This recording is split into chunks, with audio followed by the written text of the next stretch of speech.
Well, I was going to say, notice that my introduction was a lot shorter than everyone else's because we never kept records back then. But thank you, Sean. That was very nice. I'm really blessed to be here tonight, and I want to thank everyone involved in setting this up, and my sister and all my friends, a full table full that came, most of which I was totally surprised by. Thank you all. They're at table 2. As the fossil inductee, I might have the longest perspective on sport and life, but I'll be brief and try not to get into my teacher mode. But just for a minute, I'd like anybody who I taught at NRHS or coached on the playground to stand up just for a minute.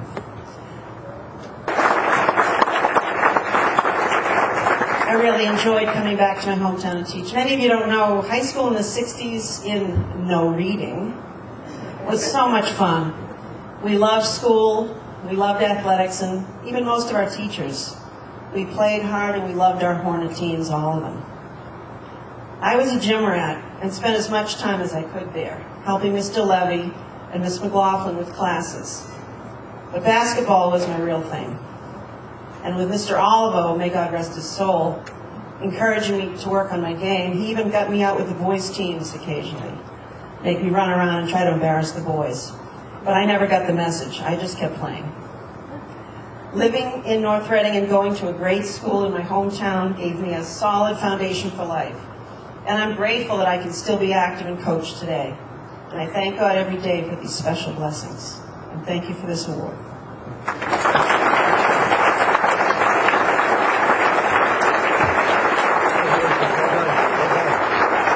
Ladies and gentlemen, Tammy Pomeroy.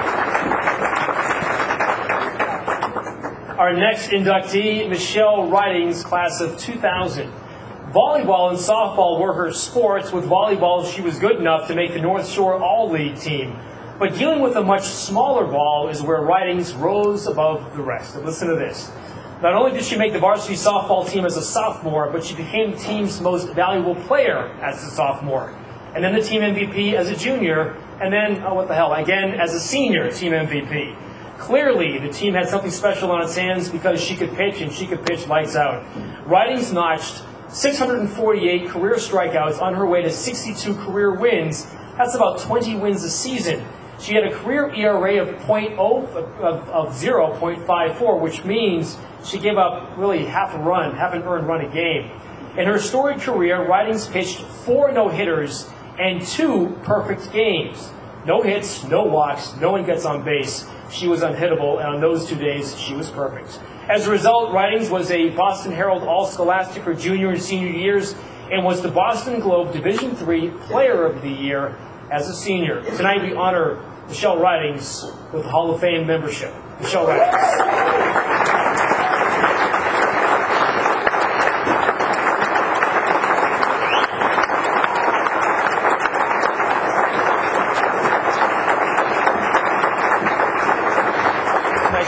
Thank you.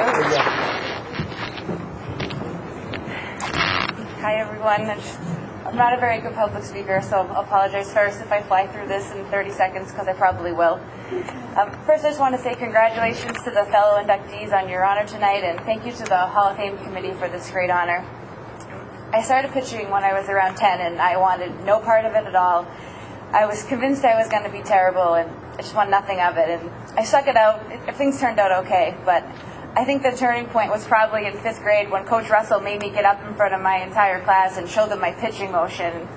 I knew then that I probably wanted to play for him. Playing softball provided me with a lot of great opportunities and a lot of great memories. And one of the best was definitely winning the state championship my junior year in 1999. And just holding that trophy and bringing it around to all of our fans was one of the best moments of my life.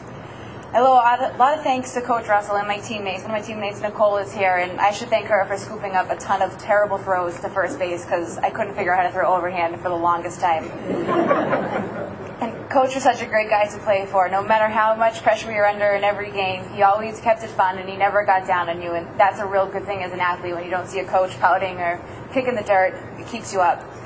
And I want to thank my family members that are here tonight who have always been so supportive, especially my Uncle Billy and my Aunt Irene. My dad's fiance Rose, my boyfriend John. He never saw me pitch, but my dad consistently tells him that I would have struck him out had he known me back then.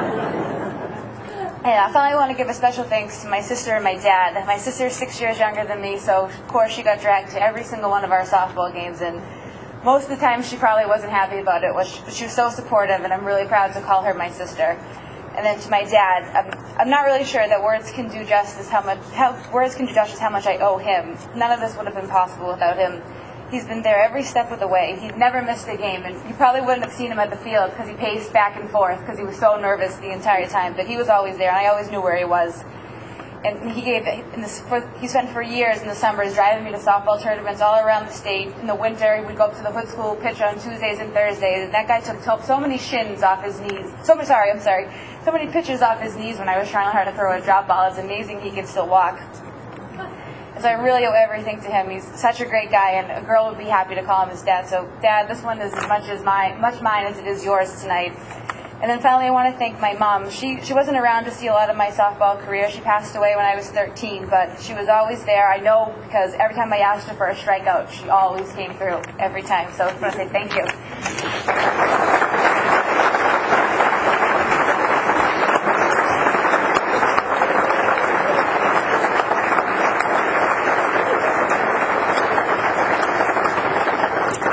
Ricky Ward, class of 1975. Ricky earned 9 letters in his North Reading high school career, 3 of them coming on the basketball court where he was a go-to forward.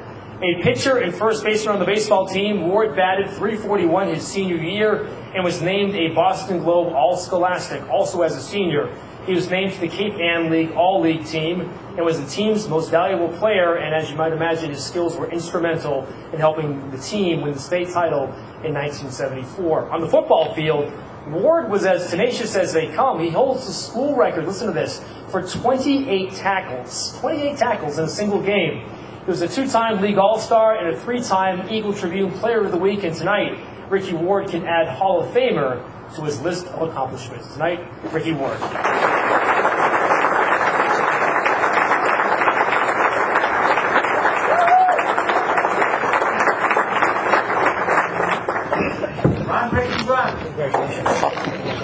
Okay, thank you very much.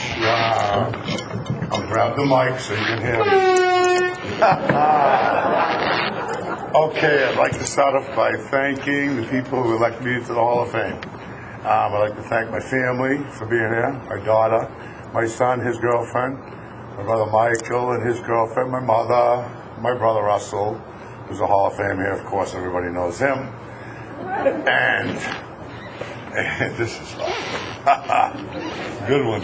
A couple of things I'd like to say about my years in high school. My softball team, good. My baseball team, 74 baseball team champs, were a very special team I played for. And I got to give them a little more credit than Frank Carey gives them. They're probably the best team that ever played in the high school in North Carolina. And they did, yeah, so you never give the credit. And there's another person I'd like to thank is my father. My father I actually probably missed more practices than he did. He was at every damn practice. He never missed a practice. And I got in trouble for missing them. I was also in trouble, as Frank would know, for being his best friend and hanging out with him after practice. He told me to stop hanging around with my father, which was kind of... And that was back in the day when you could drink when we were 18. This is rough. Other than that, I'd like to thank everybody again and make it sweet and short. And thank you very much. And that's enough. I can't.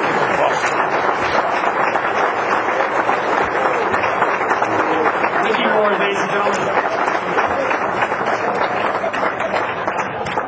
And finally, last but not least, Paul Buddy Woods, class of 67.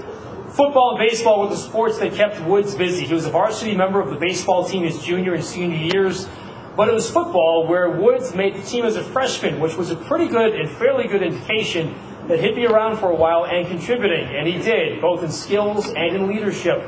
Woods was named captain his senior year when he would go on to become a K-Fan League All-Star.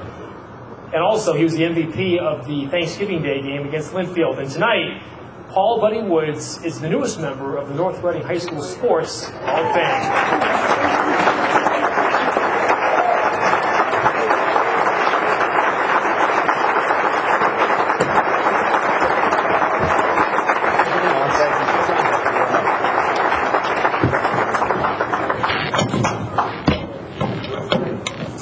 I know it's been hard for everybody to hear the speakers.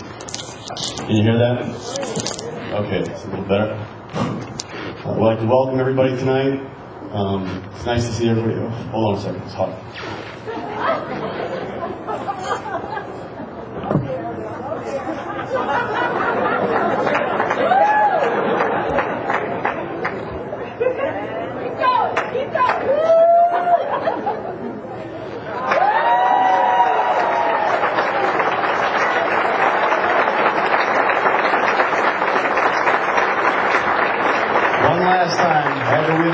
One last time with home crowd.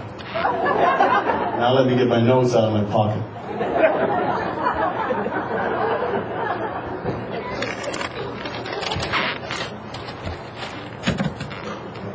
First, I'd like to welcome my family, my friends, congratulate all the other inductees.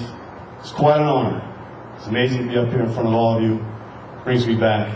I waited 43 years for this, Coach.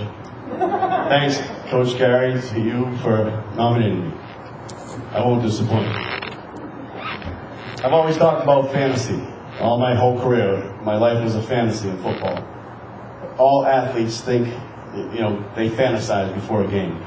I know a baseball player fantasizes about hitting the walk-off home run, the basketball player, the hoop in overtime, the winning basket, the gymnast, the perfect stick when she gets off the balance beam and gets a 10. Well, my fantasy always was that on my way to the football game, whether I was riding my bicycle when I was a freshman or a sophomore or a junior, on my car, my 49 Ford when I was a senior, my fantasy always was that this particular game, in this game, I'm going to make every block, I'm going to make every tackle, I'm going to score every touchdown, and I'm going to kick every extra point. That's what I always fantasized, and that's what took me through those games, and that's what made me who I am today. I wanted to win, and I wanted to win for the team, the fans, the coaches, my family, everybody. The four men that made my life what it is today, I have, it's my award, this award, right there, going to the four guys that were my mentor. Four guys made me who I am today. That first guy, of course, was my father, John Woods. He never got to see me play much. He had a hard life. He had 9 kids to raise. But he saw me play twice in high school, twice in college.